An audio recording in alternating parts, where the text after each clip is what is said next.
so bhagava arahang samma sambuddho sawakato yena bhagavata dhammo supatipanno yasa bhagavato sawaka sangho Thamayang bhagavantang sadammang sasanghang imehi sakare hiyatarahang aropite hiyapipojayama Satuno bhante bhagava sutiraparini bhutopi Pachima janata nukampamanasa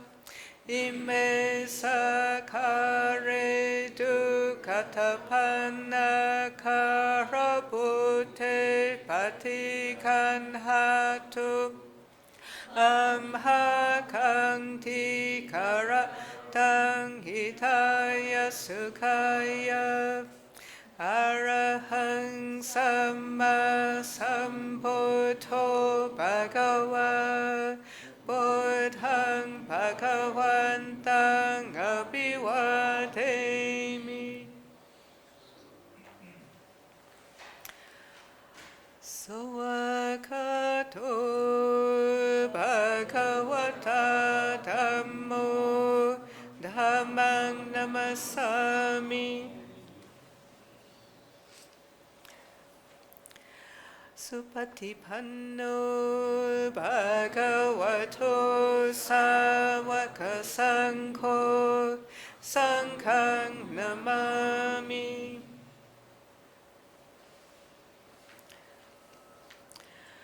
Andamayam buddhassa bhagavato pupabhaganamakarang karomasahe Namo tassa bhagavato arahato samma sambuddhassa Namo tassa bhagavato arahato samma sambuddhassa Namo tassa bhagavato arahato samma sambuddhassa Namayam buddhanu satinayang karomasahe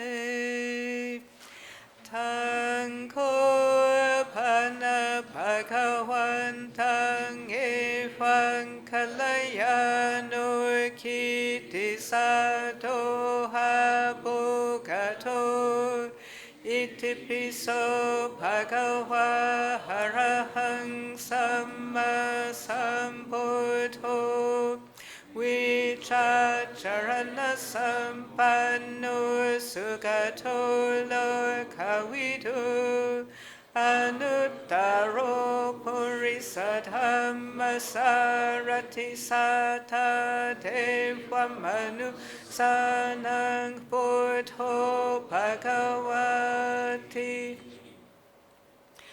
Andamayam buddha bhigitin karumasai Buddha varahanta varata tiguna piyuto Sudha pinyana karuna hisamakatato Bodhe siyo sujanatang kamalang wasuro Vandamahang tamaranang sirasa chinendang Buddhoyo sapapaninang saranang ke mamutamang Patamanu satitanang vandamitang sirenahang Buddha sahasamita siva buddho me samiki saro Chavitata Chahita Same Buddha Sahang Niyate Misariran Chivita Chitang Vandanti hang chari samipo tase vasupodhitang Nati me saranang anyang puto me saranang varang Etena sacha vachena vateyang satu sasane Buddham me vandamanayang punyang pasutang ita Sabe piyantaraya me mahisung tasate jasa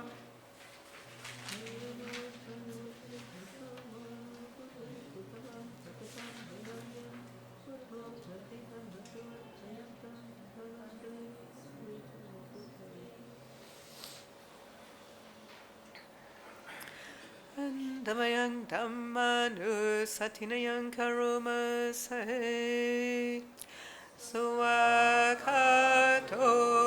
bhagavata dhammo sanditiko akaliko ehipasiko Opanahiko bachatang vedita pohinyuhiti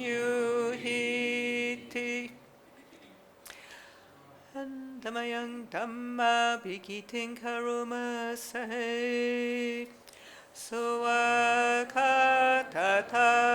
tikunayo kawase naseyo Yo makapaka pariyati vimurkapeto Dhammo kulo kapatana tatadaridari Vandamahang tamaharang varatamametang Dhammo yosa papa ninang saranang ke mamuttamang Dutiyanu satitanang vantamitang sirenahang Dhamma sahasamita siva dhammo me samikisaro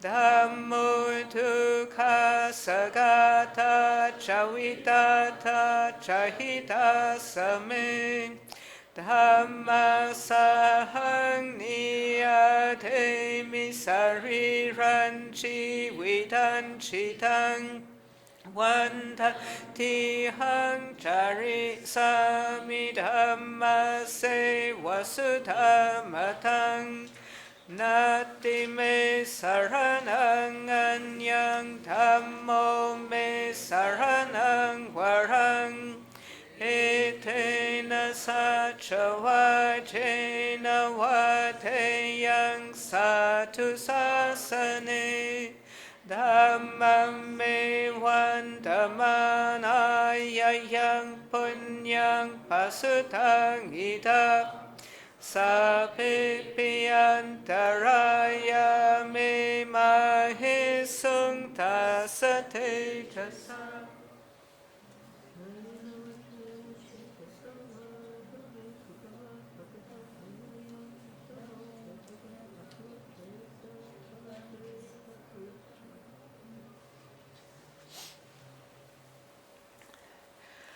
Dhamayang sankhanu satinayang karuma se Supatipanno bhagavato sāvaka saṅkho Uchupatipanno bhagavato sāvaka saṅkho Nyāyapatipanno bhagavato sāvaka saṅkho Samicchipatipanno bhagavato sāvaka saṅkho Yati tang chatari purisa hyugani yata purisa pukala Isa bhagavato savaka sangho Ahuneyo pahuneyo takineyo hanchali karaniyo Anuttarang punya ketang lokasati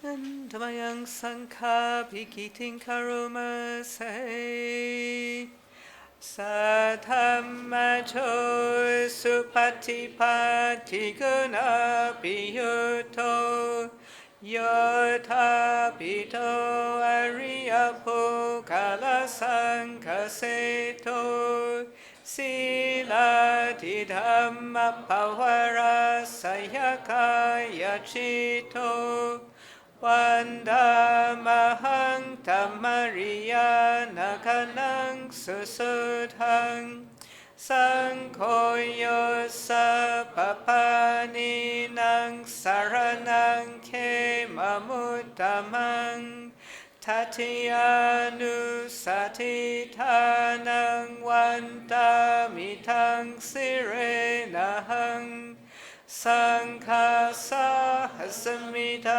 siva sangho me samiki saro Sangho tukha sagata chavidata chahita same Sangha sahang niyademi sari ranchi vidanchitang Vandanti hang chari sami sangha so patipanatang Nati me saranang anyang sangho me saranang warang Etena sacha vajena vateyang satu sasane Sangkame vandamanaya yang punyang pasutang idap Sape piantaraya me mahisung tasate jasa Brahma Jalokadhipati Sahampati Katanjali Andhivaram Ayakchata Santidha Satta Parajaka Jatika Desetu Dhammam Anukampimam Pajam.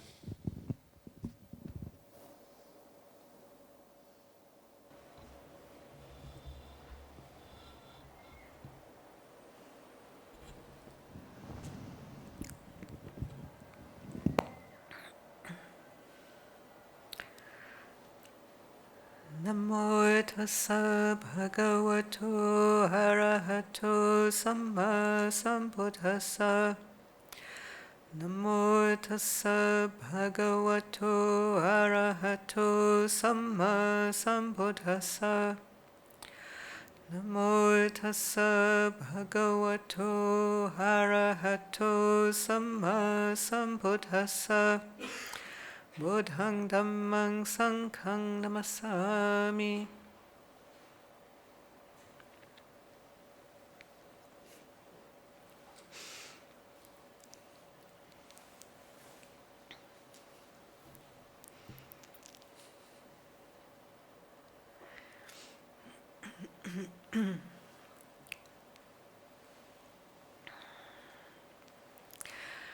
So please sit comfortably. And I'll share some words of Dhamma.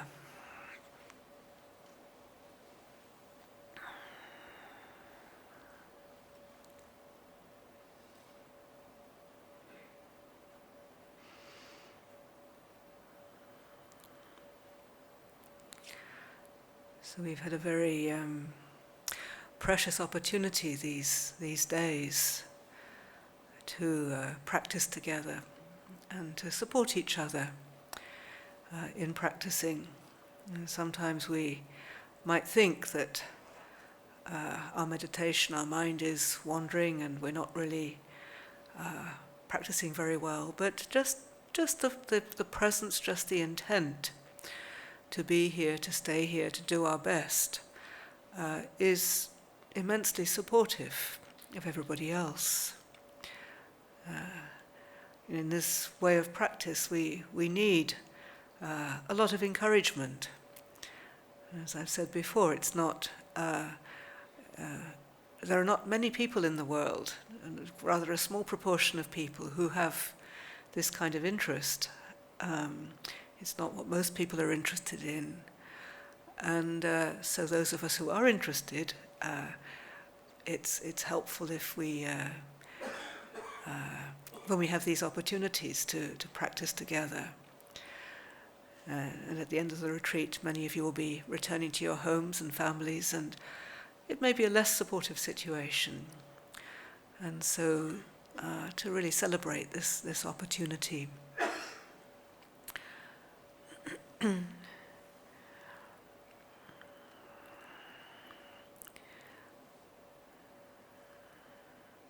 Something I really like to emphasize about practice is that it's something that we do all the time.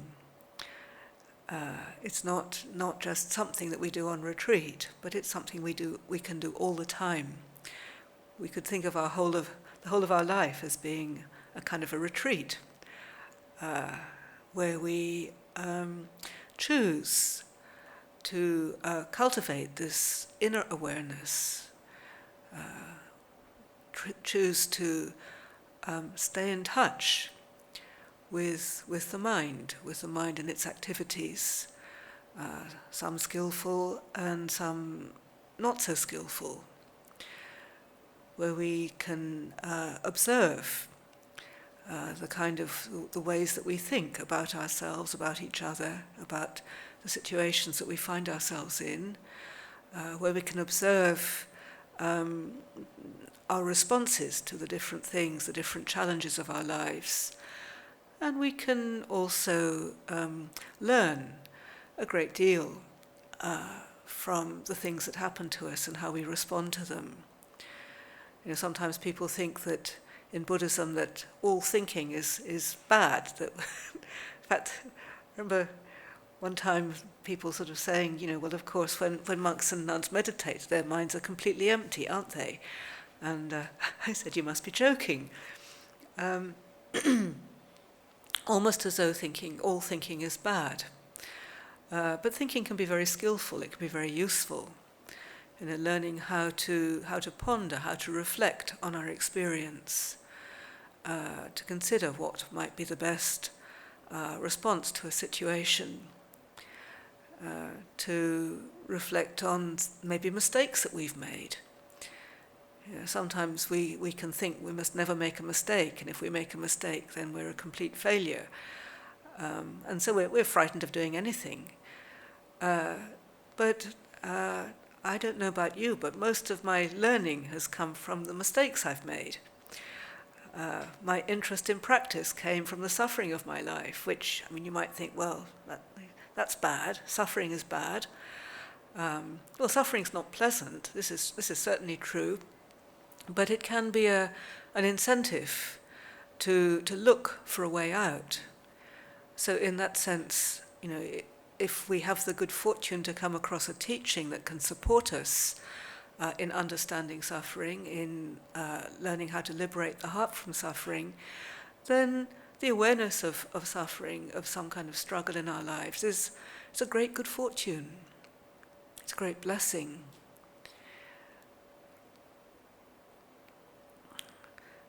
And I think probably everybody I've spoken to who has come on retreat or been practicing meditation, practicing Dhamma, has come because of some kind of suffering, some kind of lack or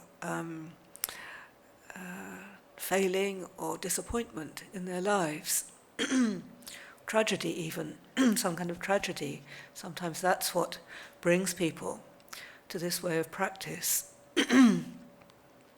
So I would never wish for anybody to experience a tragedy or to experience suffering, but when they do, when they have, I tend to, if I'm speaking with them, I tend to try to help them to see that actually this can be a gateway, it can be a new beginning, it can help them to consider their lives and to look at their lives in a different way, to review their lives and the values that they have,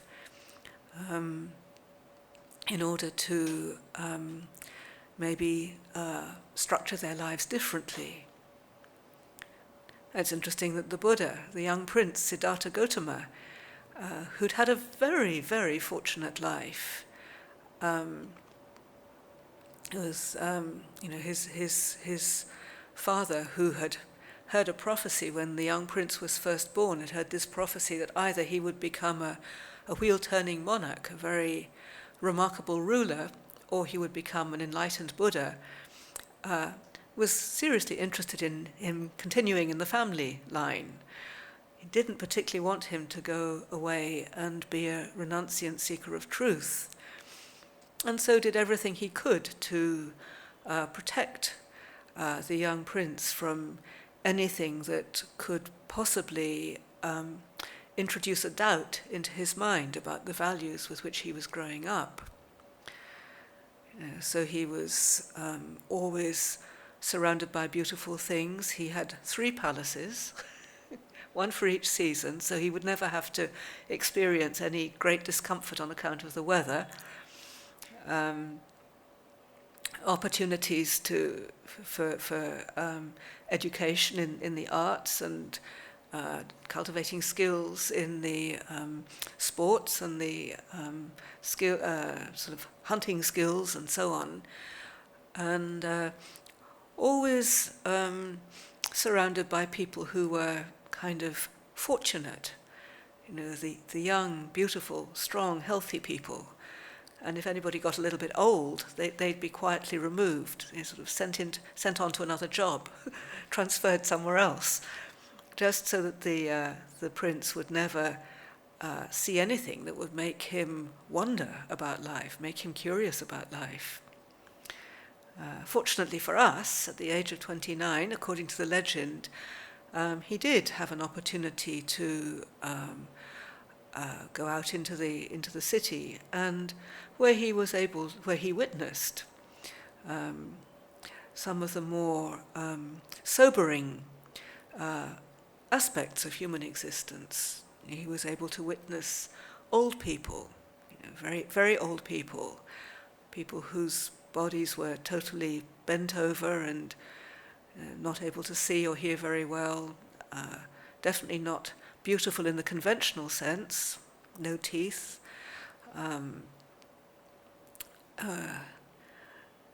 not much hair, old people. And he was also able to observe people who were really sick, obviously in great pain and in quite a disgusting state. And he also, the most shocking sight of all was of a funeral procession, the corpse carried through the streets. And he was profoundly disturbed when he questioned his companion about these experiences. His companion, pointed out in a very matter-of-fact way, well, this is what happens. This is what happens to human beings. If you don't die young, if you stay around long enough, you'll get old. You'll get old. The likelihood is that you'll get sick. If you eat bad food or injure yourself, then you'll have to experience physical pain and limitation. And this is normal. These bodies are vulnerable, so these are things that you can expect. And of course, at some stage, you're going to die. This is a legend. This is a story. And it's interesting to see the ways that we can reflect on that in terms of our own experience. I was talking last night about how, I never really believed that I would die until situations arose that made it very clear that this was definitely going to happen at some stage, sooner or later. But until that time, there'd been a kind of subconscious assumption that, of course, it wouldn't happen to me. It was something that happened to other people.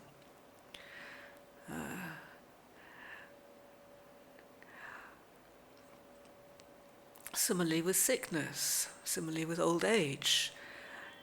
When we're young and strong and healthy, it's very difficult to imagine. It never really occurs to us that this is going to happen to us.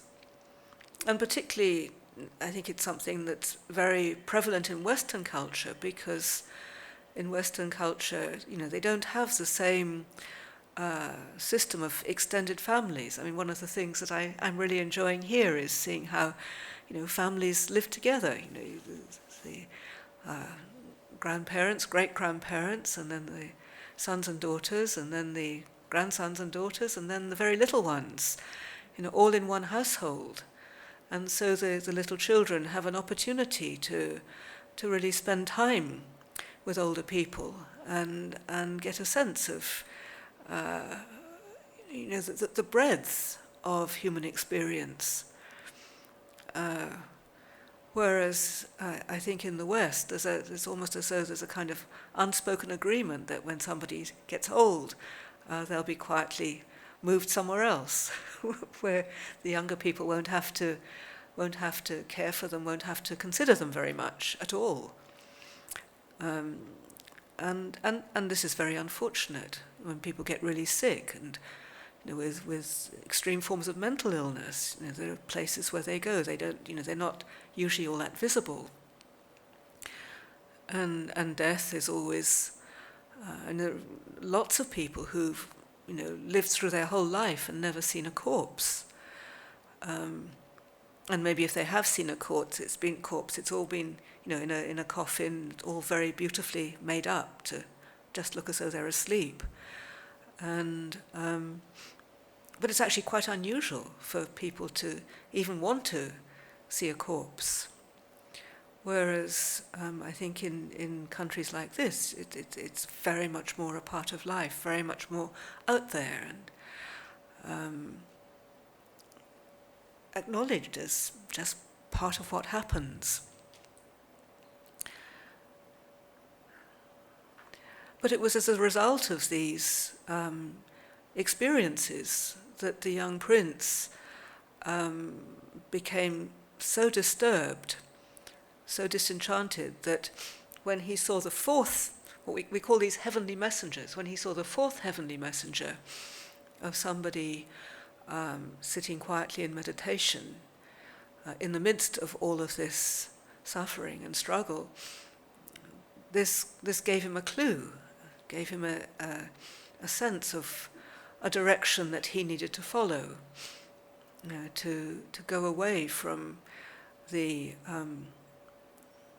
luxurious surroundings in which he was living, and really devote his effort to coming to an understanding that would enable him to live more peacefully and happily in the midst of the ordinary suffering of human existence. So, as we all know, this is what he did, and spent 6 years experiencing the most extreme austerities, and then finally realized perfect liberation.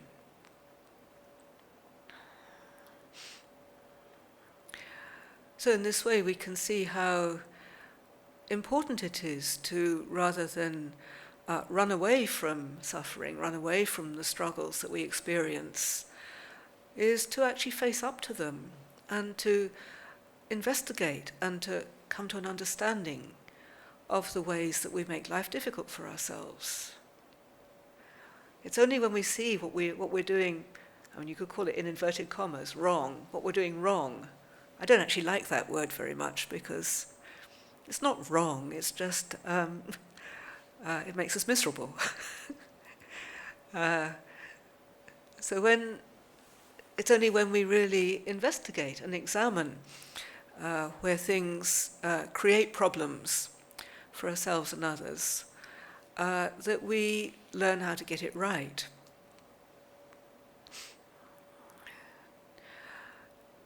Having come to his understanding of suffering,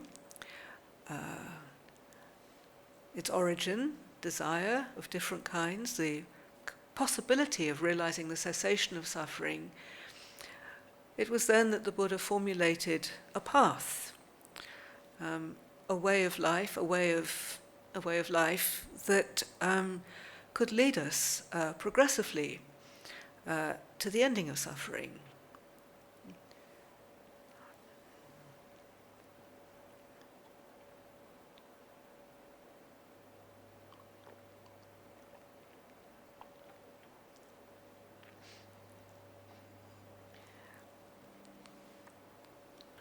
What we call the Noble Eightfold Path. And this is usually formulated in a list of different factors, but it's more like a circle, a circular path, and you can begin at any point in the path, and it leads you round in a circle, or a spiral perhaps, spiraling upwards to liberation.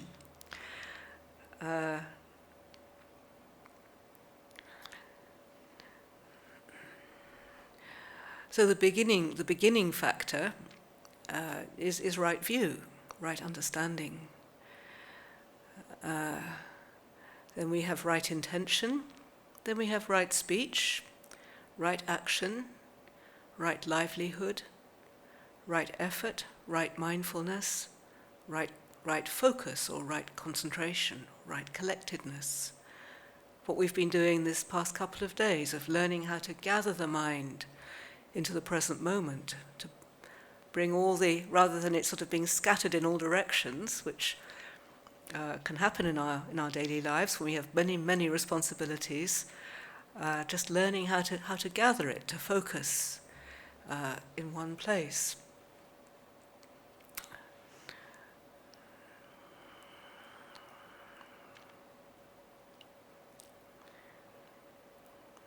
I think it would be too much if I tried to talk about all 8 of these.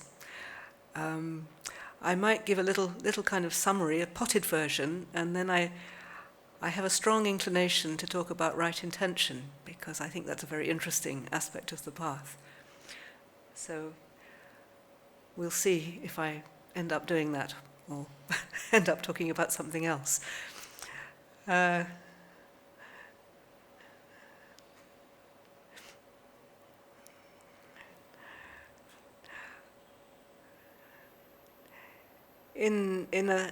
In a summary of the path, I like to begin in the middle, actually.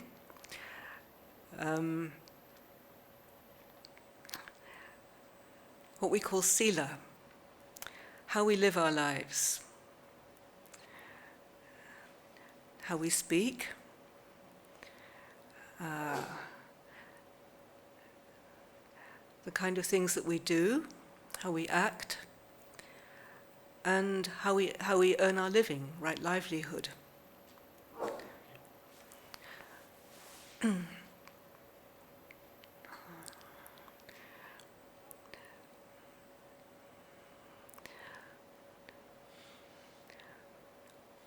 Speech has an enormous power, and we can do a lot of harm with our speech. We can really hurt each other. We can cause division. We can cause confusion. We can encourage people to do all kinds of bad things, harmful things, with our speech. On the other hand, it can also be used to great benefit. We can share Dhamma, we can share teachings, guiding, supporting each other to liberation. And we can also encourage one another, we can also encourage each other to do good things. we can also bring harmony. We can bring people together in different ways. If there's conflict, we can help to resolve conflict through right speech. So the Buddha, he spoke about right speech in a very beautiful way. It's like a treasure, something to really be cherished and made much of, the cultivation of right speech.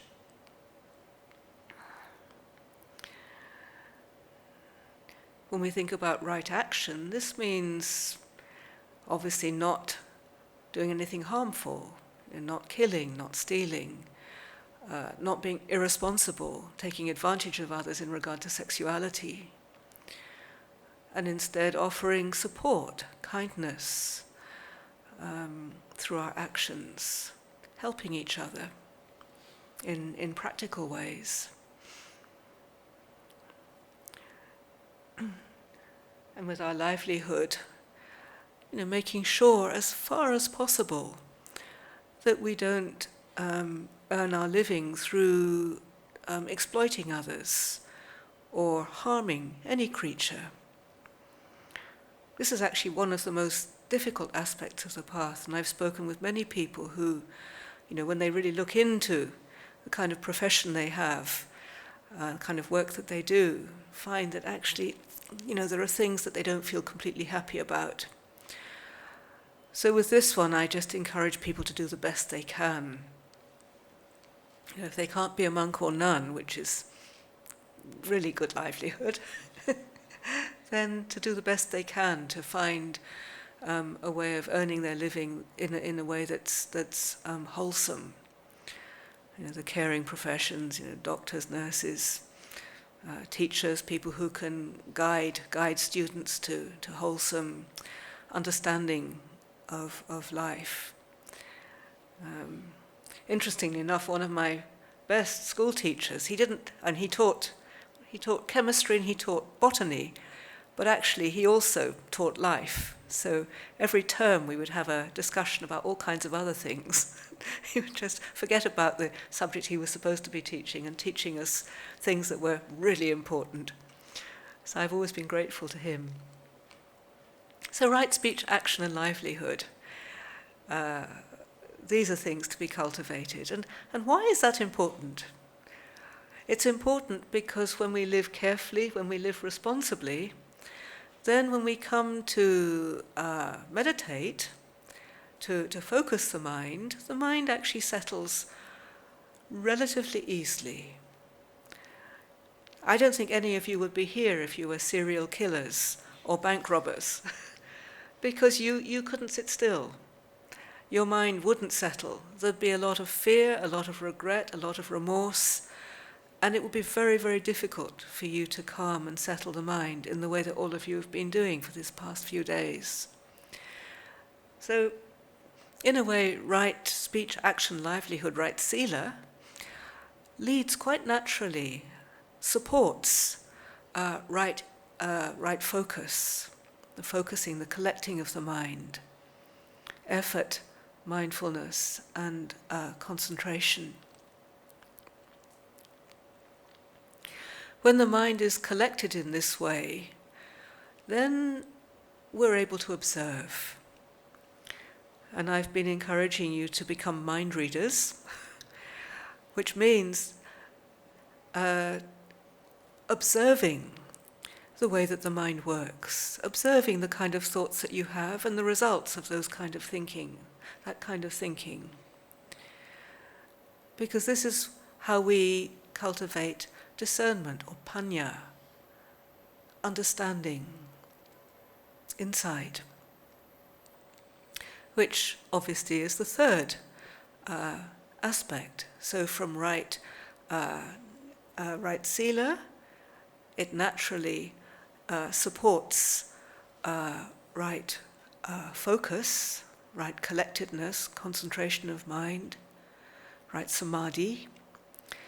And right samadhi is necessary for right understanding to arise. Not the kind of samadhi where we hold very tightly onto our object and stay fixed on that without actually broadening the mind out and investigating. So we need both. We need focus, and we also need to be able to investigate in order to cultivate this panya, or discernment, wisdom.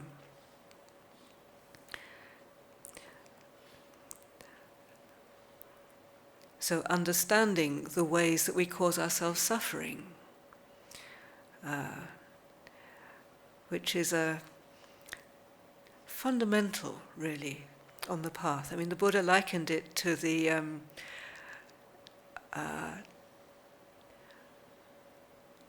what do you call it? Joy on the face of the morning. You know, when you begin to see a glow in the east, when the sun is just beginning to come up, you see the sort of the sky is beginning to brighten. And he said, just as joy on the face of the morning is a precursor to dawn, to the day beginning,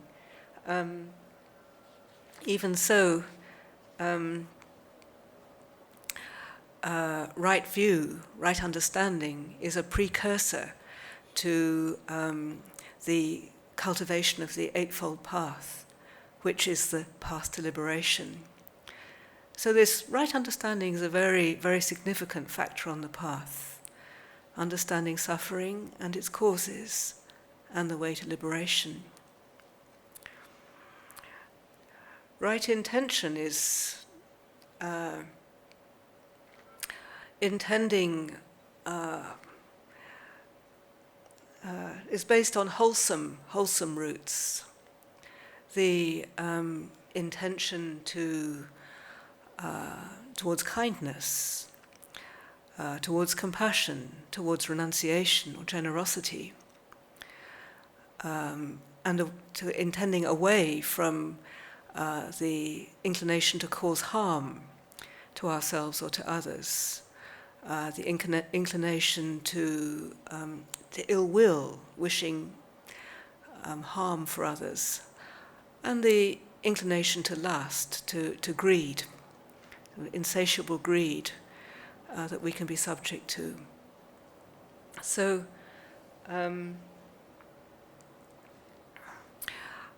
one of the reasons I find right intention interesting is because sometimes harmful thoughts can arise whether we want them to or not.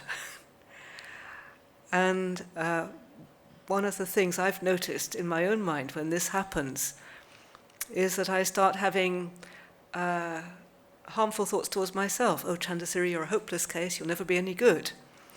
Start hating ourselves for not having the right kind of thoughts.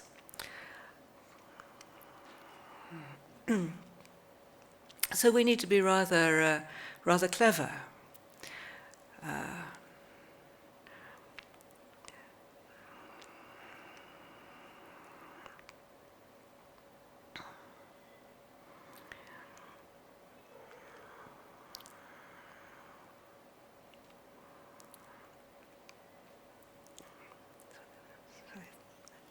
Picked a spot.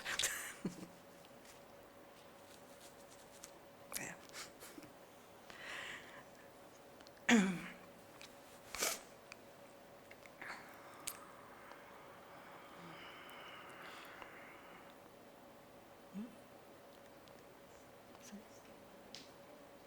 It could be moved, yes, yeah. In fact, it could be turned off, really. Are you warm enough? Yeah.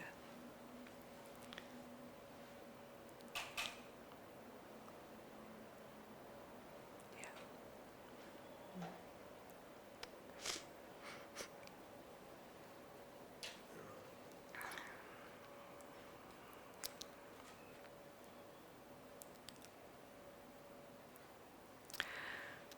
There's a very lovely sutta that I often talk about, that where the Buddha describes something that happened before he was enlightened, in fact, where he quite deliberately, as a result of his kind of investigations divided his thoughts into two kinds of thought, two kinds of thinking. And on the one hand, he had thoughts of kindness, thoughts of generosity, thoughts of renunciation. And these were thoughts he recognized as thoughts that conduce to understanding, that bring benefit to himself and to others, that actually support liberation. So these were the first kind of thoughts. The other kind of thoughts were thoughts of ill will, cruelty, and lust, which, when he considered these kind of thoughts, he recognized that these thoughts actually led to confusion, to unhappiness, and did not conduce to liberation.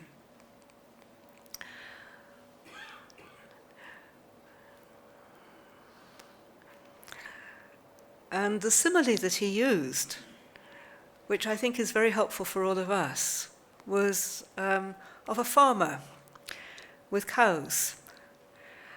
And with the first kind of thoughts, let's say with the second kind of thoughts, with the harmful thoughts, he said it was like a farmer who had cows, who was looking after his cows in the early summer, just after the crops had been sown and when the seedlings were beginning to grow up, were beginning to appear. Very delicious for cows. So at that time, the farmer has to be extremely vigilant and careful, because if the cow strays into the crops, the new crops, and eats them all, then the farmer will be in big trouble. Either he'll have lost his own crop, or his neighbor will have lost his crop, and he'll be very unhappy with the farmer for letting the cows stray. So in the spring and early summertime, when the crops are coming up, the farmer has to be extremely vigilant and keep a check on the cows all the time, because cows don't understand about crops. All cows know is that that's a delicious thing that he wants to eat, and to get there is if at all possible. So the farmer has to be constantly vigilant and have a stick and constantly sort of poke them and keep them away from the crops. Very important. Otherwise, as I said, the farmer will be in big trouble. However, in the autumn time, once all the crops have been gathered in, there's not the same concern. Because even if the cow does wander onto the neighbor's land, they're not going to do any real damage.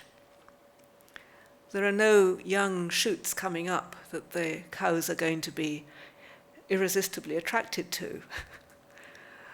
So he said that in the autumn time, just being aware that the animals are there, sort of somewhere in the vicinity, that's enough. The farmer can relax. He doesn't have to be kind of keep poking and prodding them. So, in the same way, as we cultivate more discernment, as we become more aware of the way that we think, we begin to see that sometimes our thinking is not so skillful. Maybe we're feeling really irritated, really grumpy, or maybe we're really angry about something. Maybe we're stuck in some kind of feeling of resentment or a grudge. Maybe we really want something. Maybe there's a very strong desire, sexual desire or desire for delicious food. And for monks and nuns, walking around in the cities in the evening is quite difficult, because there are these wonderful fragrances. I mean, it seems that everybody wants to eat in the evening. And sometimes I go into London to the Buddhist Society, and walking from the bus to the Buddhist Society, you pass several restaurants, Chinese restaurants, Indian restaurants, pizza houses, and you have to have all these, you smell all these smells. And We get hungry in the evening, we have a big meal in the daytime, but sometimes in the evening you're hungry. And so at that time you have to be very, very mindful. I mean, it's not that I would go in and steal some noodles or curry or something and eat it, but it can disturb the mind if you're not watchful, if you're not careful, if you don't know how to guard your mind, to protect your mind, to focus your mind on something calming, rather than allowing it to get pulled into, oh gosh, that smells so delicious, I'm so hungry, why can't I just go and have something? You practice restraint. You focus on the walking. You walk, like when we go into the cities, the encouragement is to keep the gaze focused, so that we're not looking around at all of the enticing, interesting things, but rather we maintain a sense of focus, which is a little bit like the farmer in the springtime.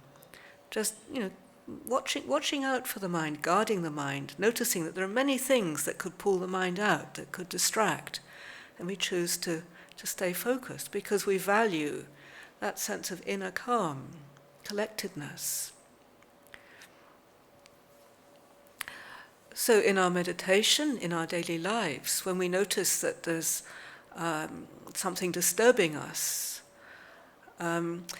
it's important to learn how to just gather the awareness and to not be pulled into a pattern of thinking that can lead us into trouble.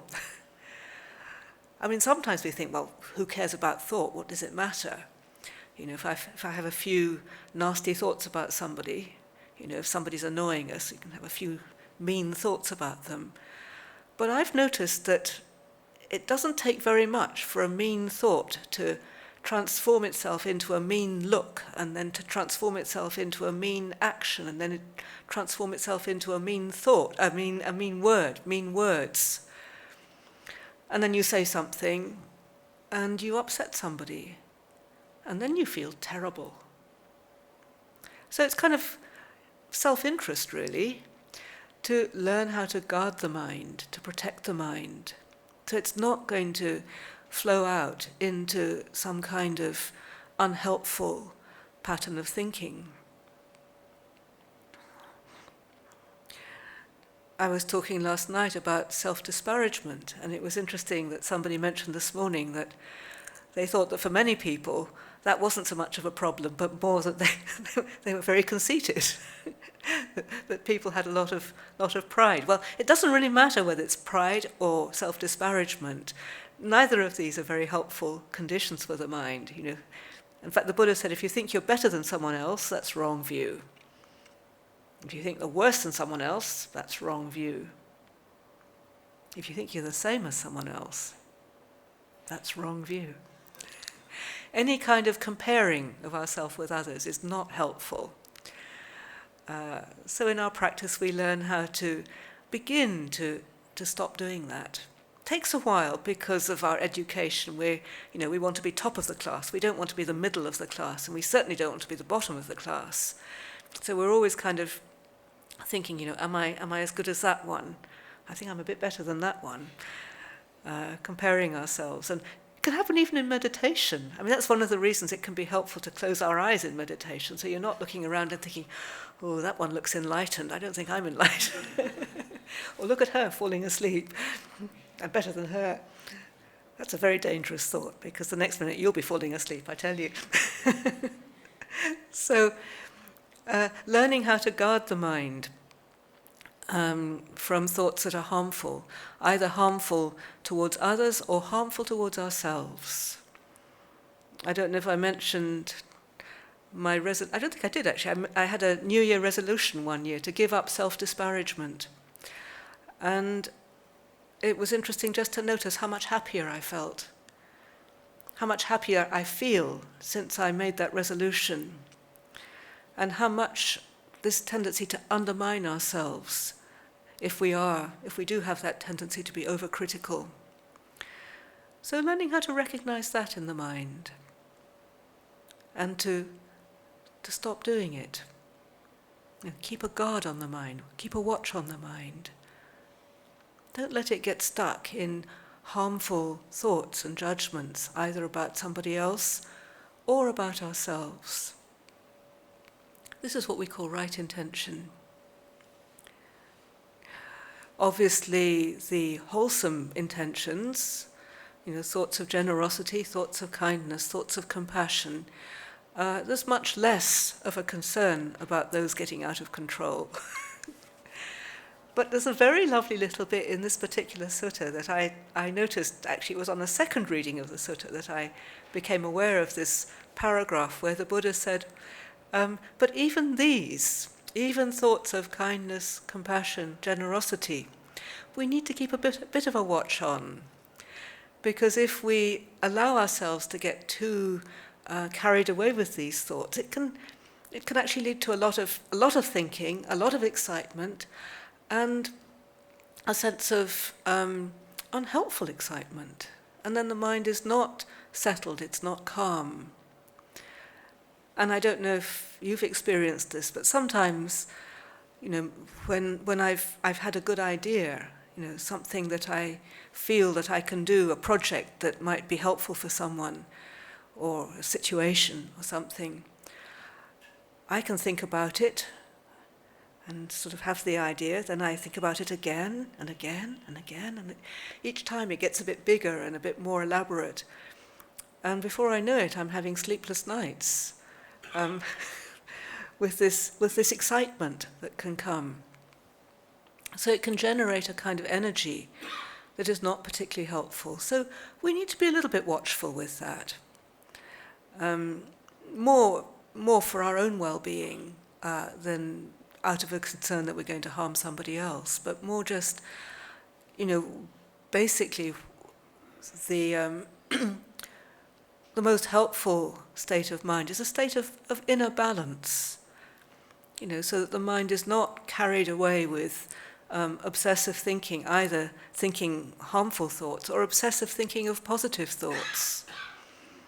When I was in Anagarika, I used to do a lot of cooking, and I used to really like cooking. And at Chithurst at that time, we sometimes didn't have very much food, and so I would go to the larder the evening before, and I would think about what I was going to cook.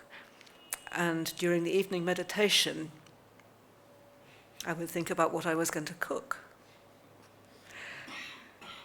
And in the end, I had to make a adhitthana, a determination, to just think about what I was going to cook once. And I couldn't do it. I never could do it. But I used to try. You prepare the meal in your mind once, and then I would prepare it again. And as I was saying yesterday about how the mind is like a magician, it just creates things. And I could actually feel the things, like the vegetables I was chopping, and how I was going to do it, and how I was going to melt the butter in the pan and so on, exactly what I was going to do. I'd be right there in the kitchen. I mean, physically I was in the meditation hall, sitting there in the dark, but in my mind I was definitely in the kitchen cooking the meal. So this is what can happen when we're not careful, when we're not vigilant with the mind. If you do have a good idea, then it's probably best to turn it over in your mind, to consider it, to plan, probably early on in the day, not in the evening time, because that will certainly keep you awake. So remembering the Buddha's advice about even wholesome thoughts, to be careful, just guarding the mind from this overexcitement, so we maintain a sense of inner balance. So it's not that we have to criticize ourselves or beat ourselves up if we have harmful thoughts. We all have harmful thoughts. We all have unskillful thoughts, because all of us in our lives, we've done unskillful things. All of us have unskillful habits of mind. But rather than making a big problem about it and creating ourselves as a terrible person for having these thoughts, we simply know anicca, dukkha, anatta. It's an impermanent phenomenon. It's not a lasting condition. It's just like an unpleasant visitor that has come into the mind. We can let it go. We don't have to struggle or fight with it. We can allow it to go, to change.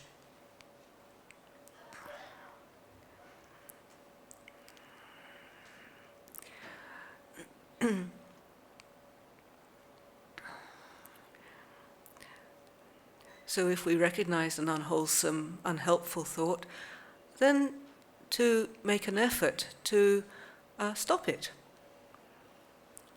or to transform it.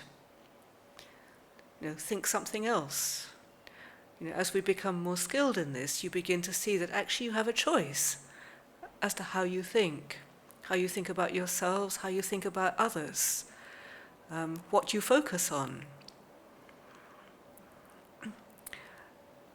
So these are just some reflections on right intention, the cultivation of right intention, and the relinquishing of wrong intention. Just one more little story about one time in community, somebody did something that I was very much affected by, very much hurt by, in fact, really deeply hurt. I don't often get hurt, but I was very, very hurt by this thing that happened. And I noticed arising in the mind a feeling of wanting to hurt that person back, to punish that person, to humiliate that person. And I kind of felt justified because, what had happened had been very difficult, very unfortunate, and I thought that they'd done something wrong. And so I was kind of entertaining myself with all of these thoughts about all of the things that I wanted to have happen to this person. And after a little while of this little voice came into my mind and it said, "Chandasiri, this is not what the Buddha taught." And instantly I put it down. I stopped doing that. And instantly there was a sense of lightness and joy that came into the heart. Whereas I'd enjoyed having mean thoughts about this person, it had been quite fun, it wasn't a very wholesome kind of enjoyment. I knew it wasn't right.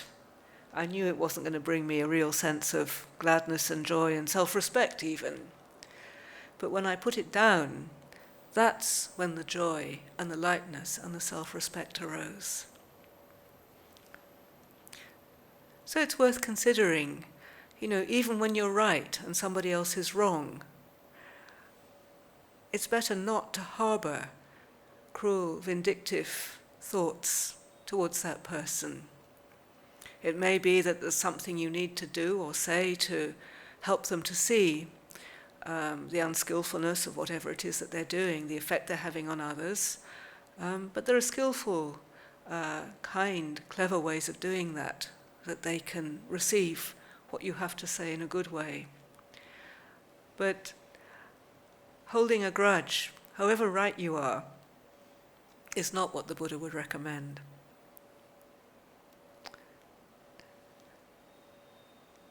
So this is just an encouragement to become an expert mind reader and to learn how to relinquish, to abandon, or to transform the unwholesome thoughts that you notice arising in consciousness, and to cultivate, to develop, to promote the wholesome thoughts without letting them get too out of hand.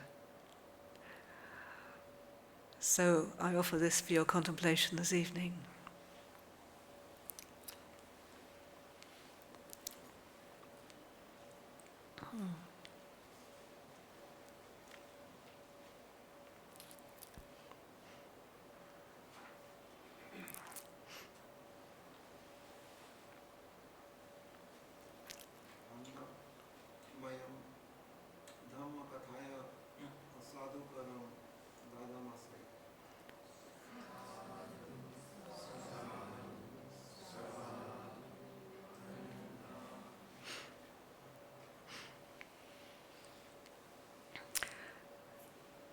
So we can have a short sitting just to let that settle, and then we'll do the closing homage, and then I'll hand over to Deepti to offer the Hindi version, not Hindu version, Hindi version.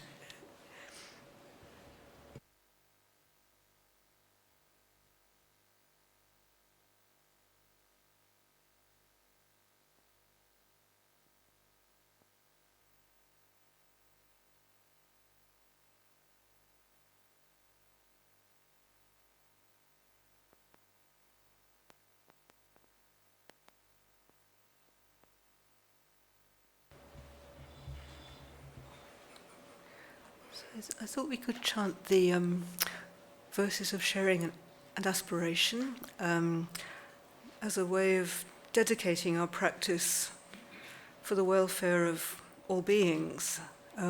We'll chant in Pali. Let's see, where is it? Page 30.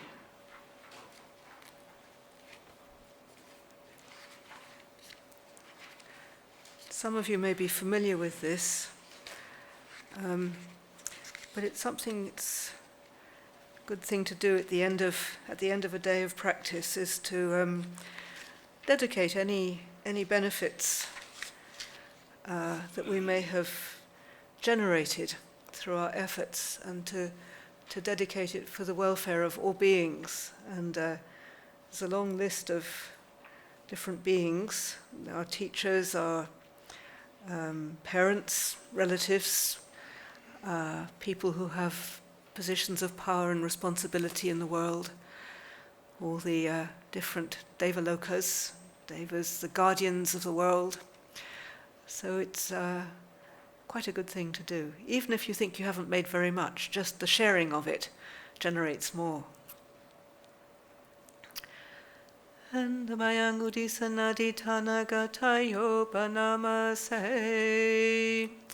imina punya kamena upajaya gunutara chariyu pakara chama tapita chanyataka suryo chandi maraja gunawanta nara picha brahma maraja hinda chalokapala chadevata yamo Manusa chama chata verika picha sabe sata sukhi hontu punya nipakata nime sukhanchati vidang tentu kipang pa Petavo matang himina punya kamena himina hudise nachaki pahang sulapeche watanu padanache Danang ye santane hina dhammaya vanipanato mamang nasantu sabada ye vayataja Pawe uchuchitang satipanya saleko viriyamina mara labhantu no kasankatuncha viriye sumebo dati pavaronato dhammonato varu Nato pace caputo chasa gonato taro mamang te sotamanu pawe namaro kasang labantuma.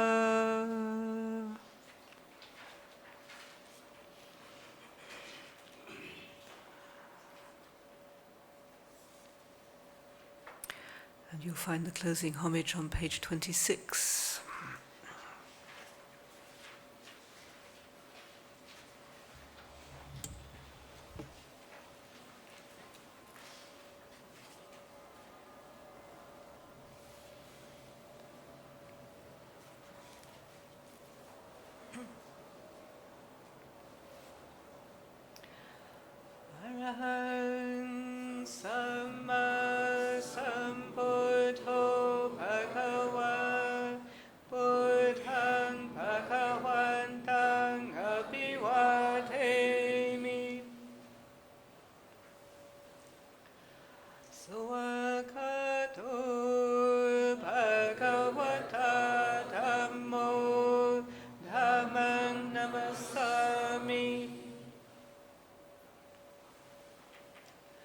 Supatipanno bhagavato sāvaka saṅgho saṅghang namami.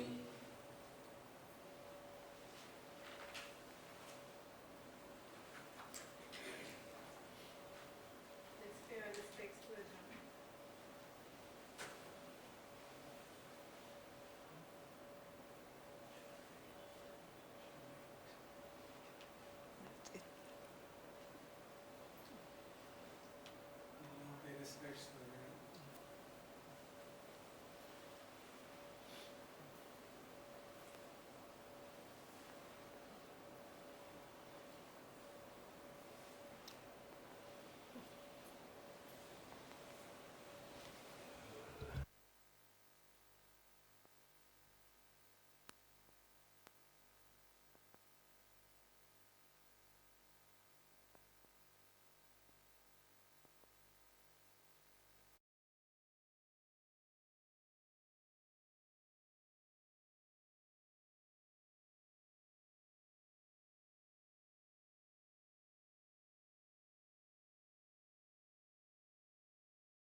दोपहर के सत्र में जो प्रश्नोत्तर हुआ था उसका अनुवाद है। पहला प्रश्न था कि अनात्ता का क्या अर्थ है। यदि हम कह रहे हैं कि साधना के अंदर मन भटक गया है, तो वो कौन है जो मन को वापस स्थिर करेगा? ये व्यक्ति कौन है? जब हम अनात्ता की बात कर रहे हैं तो फिर ये अत्ता कहाँ से आ गया? तो आजान ने ये कहा कि ना मैं ये हूँ ना मैं वो हूँ। यदि मैं हुई ही नहीं तो फिर ये है कौन जो कि अपने चित्त को वापस स्थिर कर रहा है या ध्यान पे केंद्रित कर रहा है? तो वो है अवेयरनेस, यानी सती। जब आप पूरी तरह कहीं पे विद्यमान होते हैं, वर्तमान क्षण के अंदर होते हैं, तो उस समय हमारे सती संपजन्य होता है और जो मैं का जो एक कॉन्सेप्ट है वो वहाँ पे सार्थक नहीं होता या वो वहाँ पे रेलेवेंट नहीं होता। जिस समय हम पूरी तरह वर्तमान क्षण में मौजूद हैं, उस समय कोई मैं का वजूद नहीं है। तो ये एक नाम विहीन इसे अवेयरनेस कह सकते हैं। इसकी कोई पहचान नहीं है, बस इसका एक एग्जिस्टेंस ही है, ऐसा कह सकते हैं। ना ये स्त्री है ना ये पुरुष है। भगवान की जो शिक्षा है वो हमेशा इसी सती संप्रजन्य की तरफ ही हमारा ध्यान केंद्रित करती रही है। किसी भी प्रकार से इस अवेयरनेस को समझा पाना या निब्बान को शब्दों के अंदर ढालना, ये हमेशा ही कर पाना ये संभव नहीं होता है, क्योंकि ये एक ऐसी चीज़ है जिसका सिर्फ अनुभव किया जा सकता है, इसको शब्दों में नहीं उतारा जा सकता। तो जब हम कहते हैं कि मेरा चित्त भटक गया है, तो एक तरीका ये हो गया कि आप उस समय सती अंदर मौजूद नहीं है और फिर सती ही है जो वापस स्थापित होती है जब हम कहते हैं कि अब मेरा चित्त वापस स्थिर हो गया है। इसी से संबंधित प्रश्न था कि अजान सुमेधो जो हैं वो प्योर अवेयरनेस की बात करते हैं और कभी कभी उसे निब्बान के साथ उसी शब्द का, इसी टर्म का प्रयोग करते हैं। तो कृपया समझाइए इसका क्या अर्थ है। अजान ने कहा कि निब्बान को समझाने के कई अलग अलग तरीके हैं।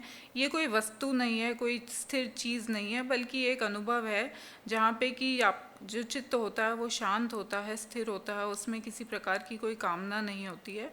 तो जो शुद्ध अवेयरनेस है वो वैसे ही उसी प्रकार एक चित्त की वो अवस्था है जहाँ पे आप पूरी तरह से वर्तमान में प्रस्तुत हैं और सजग हैं, लेकिन किसी भी प्रकार की कोई तृष्णा नहीं है, कोई उपादान नहीं है और चित्त किसी चीज़ को पकड़ने का कोई प्रयास नहीं कर रहा है। चित्त पूरी तरह से समता में स्थित है।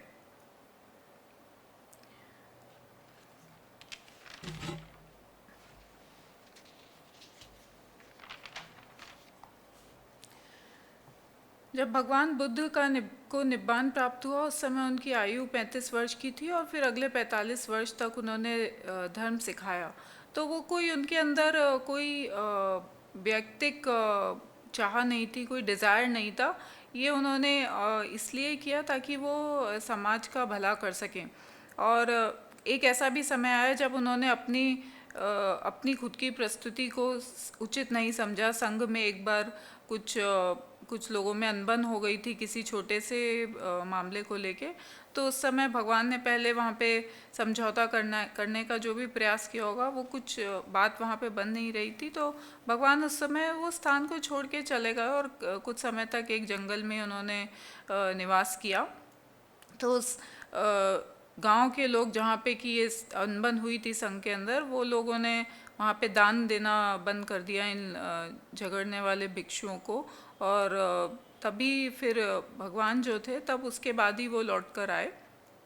तो ऐसा नहीं है कि भगवान बुद्ध निब्बान प्राप्त होने के बाद कोई व्यक्ति एक व्यक्ति के स्वरूप में उसका अस्तित्व समाप्त हो जाता है, बल्कि भगवान को अगर हम देखें तो वो बहुत ही एक परम पुरुष के रूप के अंदर विद्यमान थे। उनका चित्त बहुत ही रोशन था, उनके अंदर एक सेंस ऑफ ह्यूमर भी था, करुणा तो थी ही।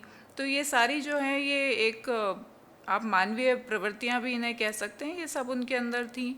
और जैसे कई लोग उनके पास आते थे, माताएं जिनके बच्चे बीमार हो या जिनकी बच्चों की मृत्यु हो गई हो। कई लोग ऐसे आते थे जो उनका काफ़ी ह्यूमिलिएशन करते थे, निरादर करते थे।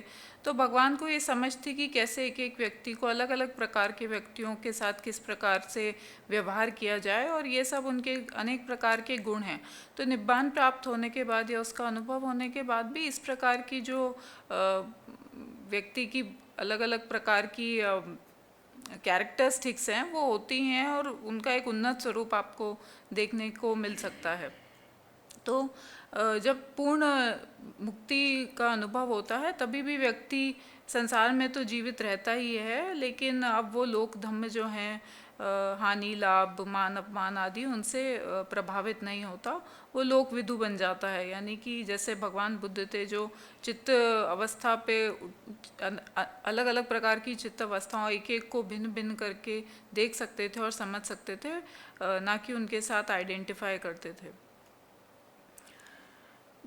तो लुंगपोर सुमेधो की बात हो रही थी। तो लुंगपोर कहते हैं कि जब कोई चित्त में किसी भी प्रकार का कोई विभाजन नहीं है, कोई स्ट्रगल नहीं है, तो वही उसी को आप एक निब्बान का अनुभव भी कह सकते हैं। वो अक्सर क्षणिक निब्बान की भी बात करते हैं और इंट्यूटिव अवेयरनेस की बात करते हैं, यानी कि चित्त की वो अवस्था जहाँ पे सिर्फ नोइंग है इस बात की कि कैसे आपको कोई भी जो घटना हो रही है उसको कैसे रिस्पॉन्ड करना है, लेकिन उसके साथ कोई तादाद में नहीं है, मैं का भाव नहीं है, और आप कॉन्सेप्ट्स के ऊपर एक्ट ना करके जो हमारी परिस्थिति हो रही है उसमें जैसा आप महसूस कर रहे हैं, फीलिंग के अनुरूप उस समय आपका जो भी रिस्पॉन्स है वो है।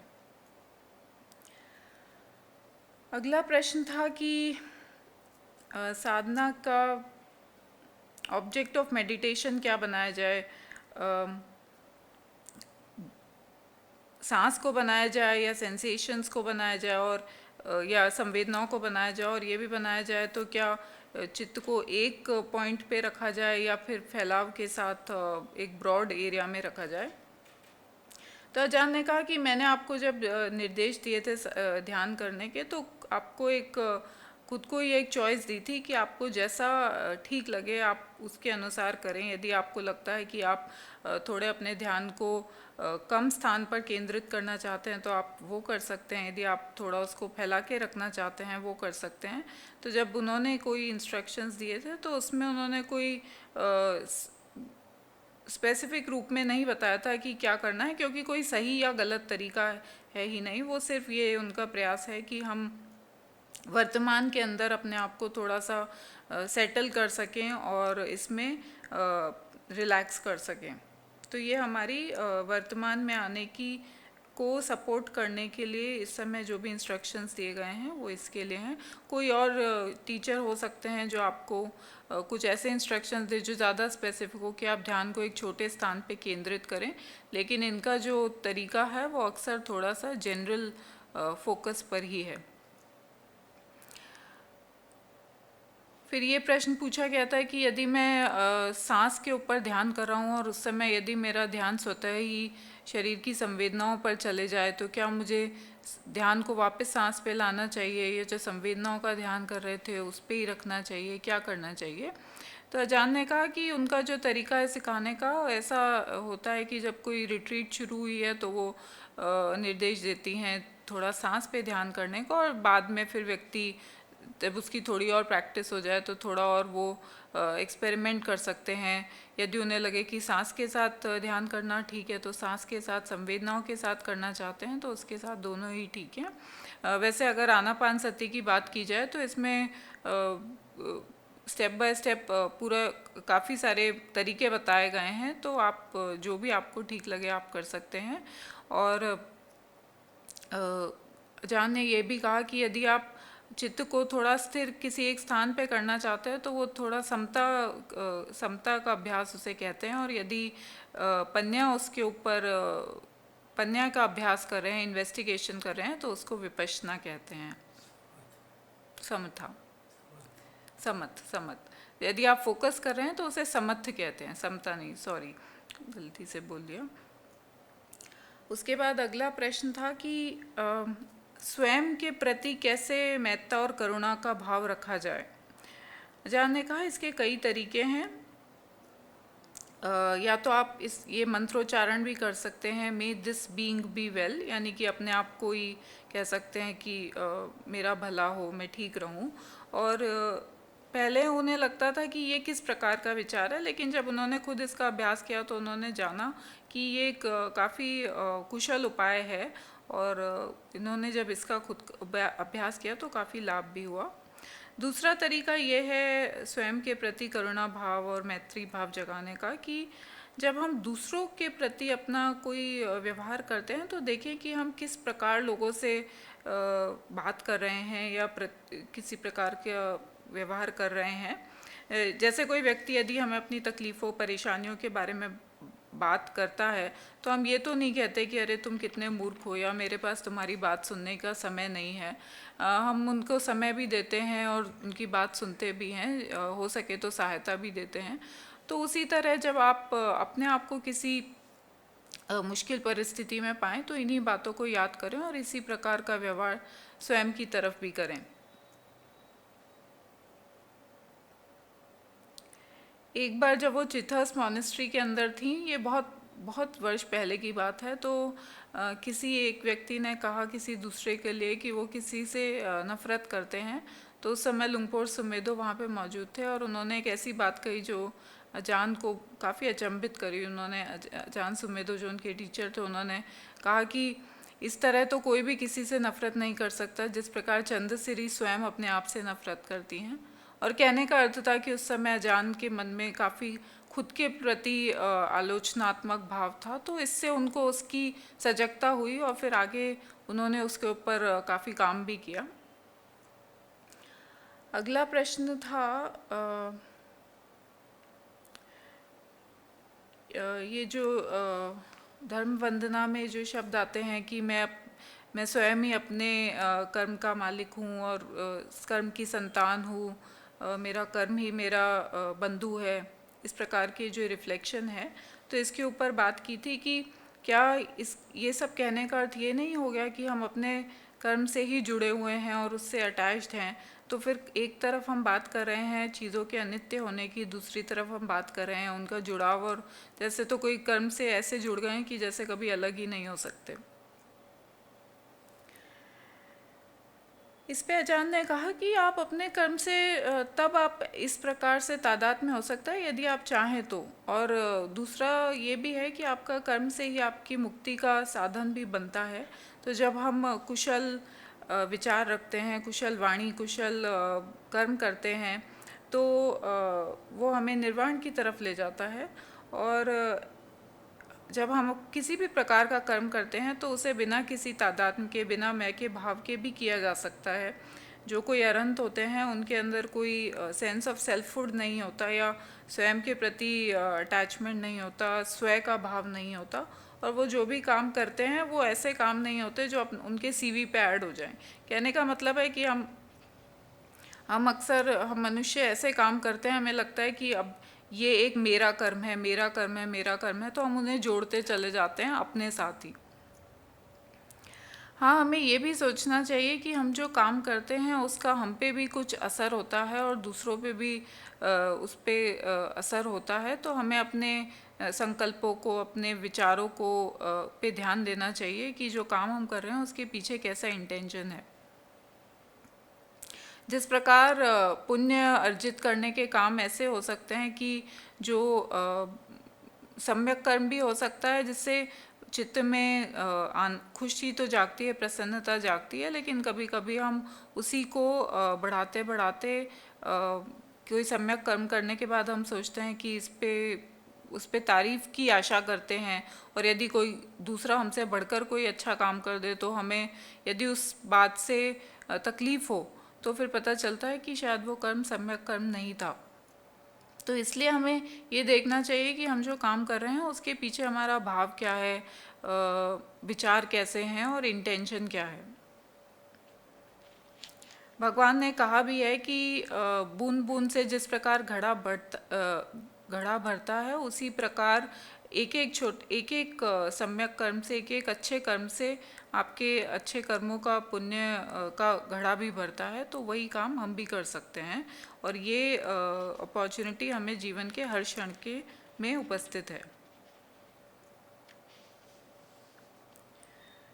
अगला प्रश्न था कि जो 5 खंड हैं उनके बारे में थोड़ा समझाने का आग्रह किया गया था। तो अजान ने कहा कि ये जो 5 खंड हैं ये एक तरीका है जिससे हम अपने आप को देखते हैं या स्व की जो धारणा है उसको अपने अंदर बनाते हैं। जो 5 खंड है उसमें से पहला है रूप, यानी कि जो मटेरियल फॉर्म है, फिजिकल फॉर्म जो है। दूसरा है वेदना या फीलिंग। इसका मतलब इमोशन से नहीं है, मनोभावों से नहीं है। ये वेदना है कि जो प्रिय अप्रिय या न्यूट्रल वेदना जो होती है, यदि हमें कोई चीज़ कोई भी अनुभव की कामना और बढ़ती है तो इसका मतलब है कि हम प्रिय वेदना महसूस कर रहे हैं। यदि किसी अनुभव से हम दूर भागना चाहते हैं तो अप्रिय वेदना है, और जहाँ पे हमें कुछ भी रिएक्शन नहीं हो रहा वहाँ पे वो एक न्यूट्रल वेदना हो सकती है। तीसरा खंड है संज्ञा या परसेप्शन, जो कि है पहचान का या चीज़ों का नामकरण करने का। तो कभी कभी कुछ ऐसी चीज़ें होती हैं जिन्हें हम पहचानते हैं और कुछ चीज़ें होती हैं नहीं पहचानते हैं। तो वहाँ पे हमारे जो संज्ञा है वही काम कर रही है। जैसे जब इनके बोल में खाना दिया जाता है तो कुछ ऐसी वस्तुएं होती है जिन्हें आसानी से पहचान सकती है कि हाँ ये एप्पल है, ये चावल है, ये चपाती है आदि। लेकिन कोई एक वस्तु है जो समझ में नहीं आ रही है क्या है, तो उस समय हमारी चित्त की संज्ञा काम कर रही है। वो ये पहचानने की प्रयास कर रही है कि ये कोई ऐसी वस्तु है, हाँ खाने में ये स्वादिष्ट होती लेकिन ये है क्या, उसको पहचान नहीं पा रहे। चौथा है संस्कार या मेंटल फॉर्मेशंस। तो इसमें हमारे मनोभाव, अलग अलग प्रकार की वृत्तियाँ, ये सब शामिल है। जो भी हमारे अनुभव होते हैं उसका हम क्या उससे भाव बनाते हैं, उससे क्या कैसा उसे समझते हैं, उसके ऊपर क्या आरोपण करते हैं, वो सब संस्कार है। और आखिरी है विज्ञान, जो कि 6 विज्ञान होते हैं सारे ही इंद्रियों के, 5 इंद्रियों के और मन का विज्ञान। तो ये इससे ये समझ में आता है कि कैसे हम अपनी इंद्रिय जगत की में जो भी अनुभव हो रहे हैं उससे कैसे हम रिलेट करते हैं। एक बार लुंगपोर सुमेधो ने जब वो किसी रिट्रीट में थी तो ये चैलेंज किया था सभी लोगों को कि वो ये देखें कि क्या उनके देखने और सुनने का विज्ञान एक समय काम कर रहा है क्या। क्योंकि कहते हैं कि एक समय एक विज्ञान काम कर रहा होता है। तो ये एक इंटरेस्टिंग सा अनुभव था देखने का। तो पंचखंडों में उसके लिए मूल बात यह है कि जब हमारी सती नहीं है और सती संप्रज्ञान नहीं है जिस क्षण में हमें, तो हम इन्हीं खंडों के साथ अपना तादात्म्य स्थापित करते हैं और उन्हें मैं की जैसे देखने लगते हैं कि ये रूप मैं हूँ, या ये संज्ञा मैं है, या ये संस्कार मैं है आदि। इसके बाद हमने स्टैंडिंग मेडिटेशन किया था और ये थे दिन के नोट्स। उसके बाद अब शाम के जो प्रवचन हुआ उसका समराइजेशन है।